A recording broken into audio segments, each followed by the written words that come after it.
Deer season's right around the corner, and if you haven't checked all the boxes on your to-do list yet, don't worry. In this video, we're going to go over all kinds of different solutions that you can do between now and the opening day of deer season to prepare yourself for a successful fall.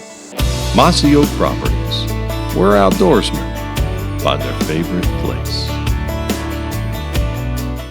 Well, it's September already. How did we fly? It was not that long ago we were freezing and chainsawing, Right. Doing all this work for what is about to come. That's right. Deer season, hunting season, it's right around the corner. If it hasn't come in your state already, it is knocking on the door. Yeah, and a lot of us, you know, especially depending on where you live in the part of the country, let's Midwest, Mid-Atlantic area, it's food plot planning time. And right. I know in Midwest, it's almost tick-tock. It's start the stressful time. It's like, did I get them in early enough? Right. Well, I got them in, but there's no rain coming. Right. What am I going to do? My deer season's over. You know, it's like, oh my God, right. Everybody else's is perfect. Yeah, this time of year, it should be a time of excitement, anticipation, but for some reason, unintentionally, we put some stress on ourselves because the clock's ticking, and if we haven't got rain, our food plots are either not germinating or not growing, or we're waiting for rain that's not coming to plant them. We haven't gotten stands up, whatever the case may be. And in this video, we are going to offer some solutions, or at least a little peace of mind, that you can go into this deer season knowing that if you haven't gotten everything done yet, you still got plenty of time. Take a deep breath. Deer season is going to get here when it's going to get here. And in the meantime, there are still some things that we are going to share with you that you can employ to be successful in October. So one of the things that's like the most popular thing when it comes to land management is food plots. Yeah. I mean, you can't kill a deer unless you have a food plot, right? I don't know how we did it before food plots. I mean, come on. But no, food plots is usually the number one tool to a land manager to, you know, harvest deer, to attract deer. Right. And obviously weather, timing, finances, you know, lime and fertilizer, go look up how much that costs nowadays. Right. So there's all these factors in a short window of time that you have to get things done. Yeah, that's the thing. This time of year, there's such a short window that we try to capitalize on. But I know for me, I get stressed a little bit this time of year because I want to plant it during a certain window. And for me, the limiting factor is rain. If I plant a food plot and it doesn't rain, that food plot is not going to grow. I can take comfort in the fact that that's not something I can control. And also I can take comfort in the fact that I have a greater window than what I really am first thinking that I do. I know on my piece of property in Virginia, I have planted food plots as late as the first week of October with cereal grains. Yeah.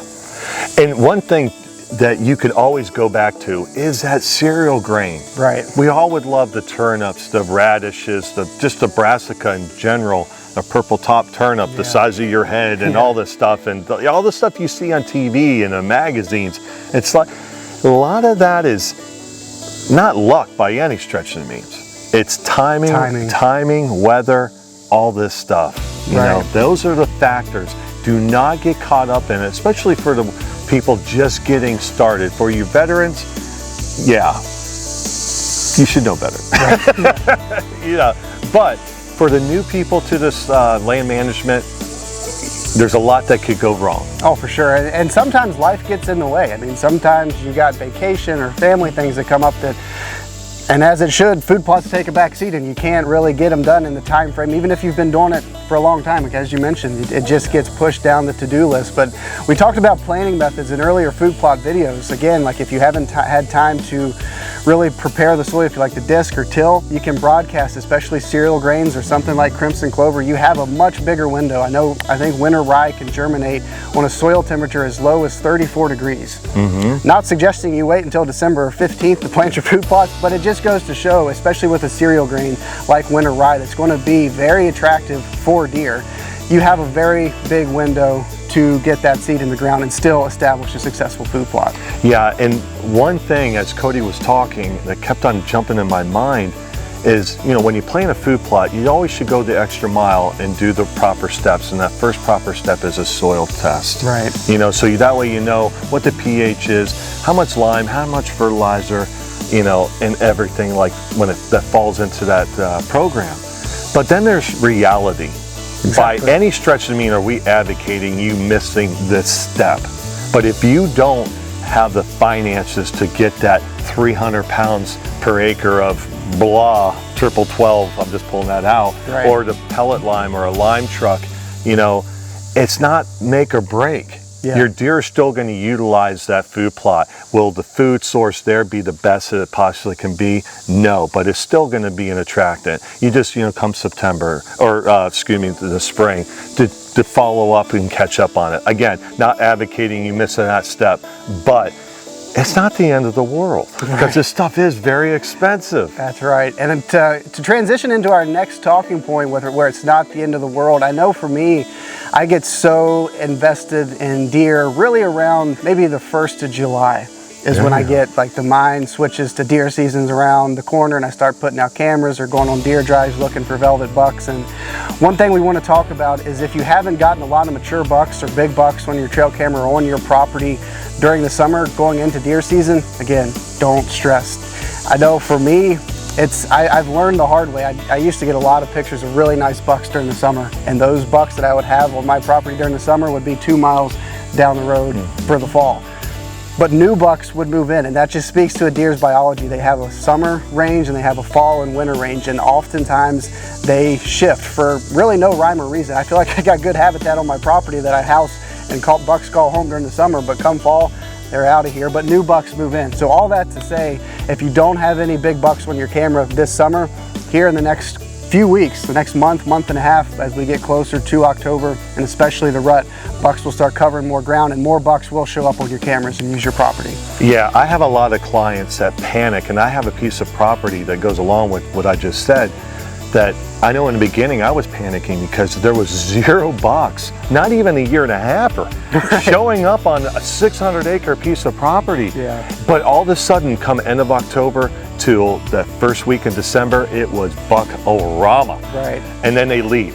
And then the client would say, well, how come we're not getting, when do you hunt these deer? Right there, that's the prime time. Yeah, we don't have pictures to show our friends and hey, at a party and like, hey, look at this. Right. We don't have any of that.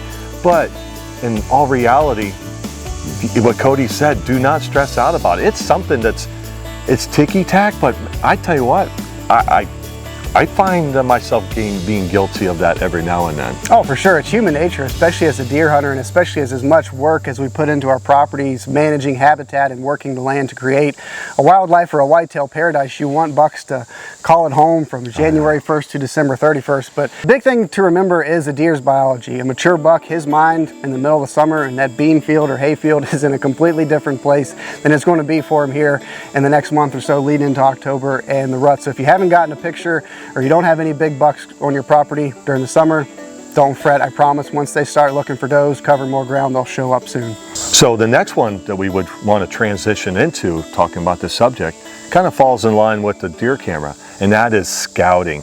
And for a lot of us, we do have the time to go out there and find, go out there and scout early season, etc. But how about for those that just purchased a piece of property, or you just got on a lease and all that stuff, and it's like, I don't want to go in there and mess things up for everybody else, or it's over, I can't go in and all this stuff.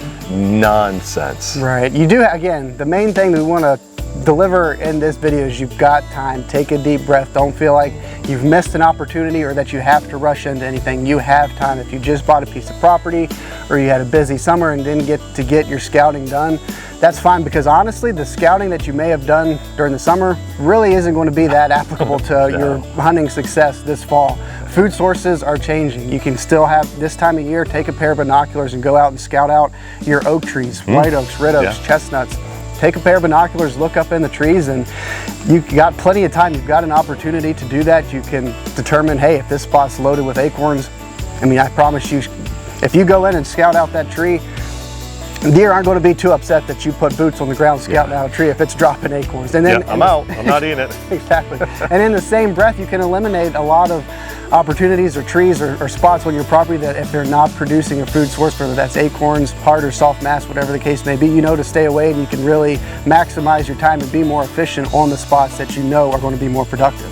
Yeah, and a lot of, the really good bow hunters and deer hunters in general, throughout this country, they scout all year long. They are constantly changing with the environment, changing with the food source. So it's one of these things when, okay, it's September, deer season's at the end of the month, hypothetically speaking, I haven't done anything.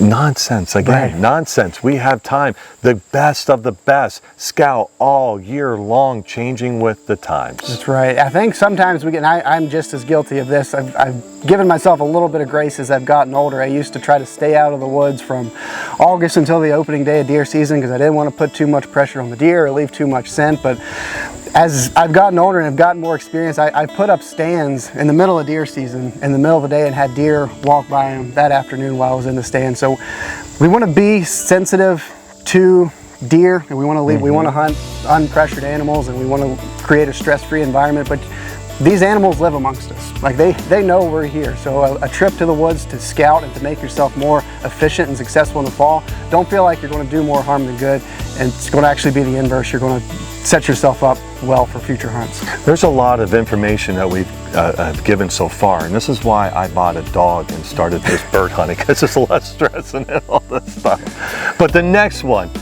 and this one will end on a really good note, and that is, and this is on a serious nature, safety. Right. Safety, safety, safety when we go out there.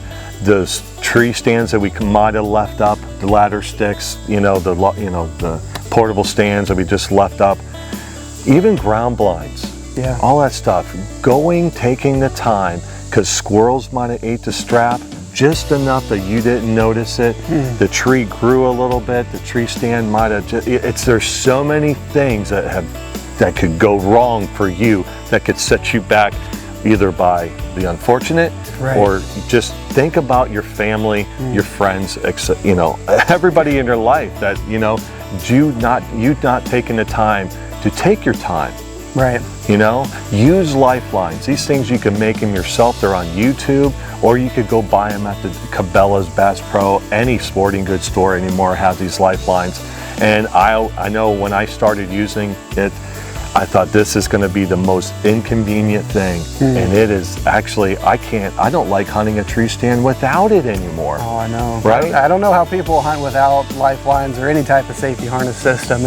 If you don't want to make one yourself, they're $30. Yeah. A lifeline, 30 to 40, wherever you're buying from. The cost may vary. That's $40 worth your life, peace of mind for your family. Yeah. Absolutely. As Eric mentioned, check your straps, check your lifelines, check your blinds.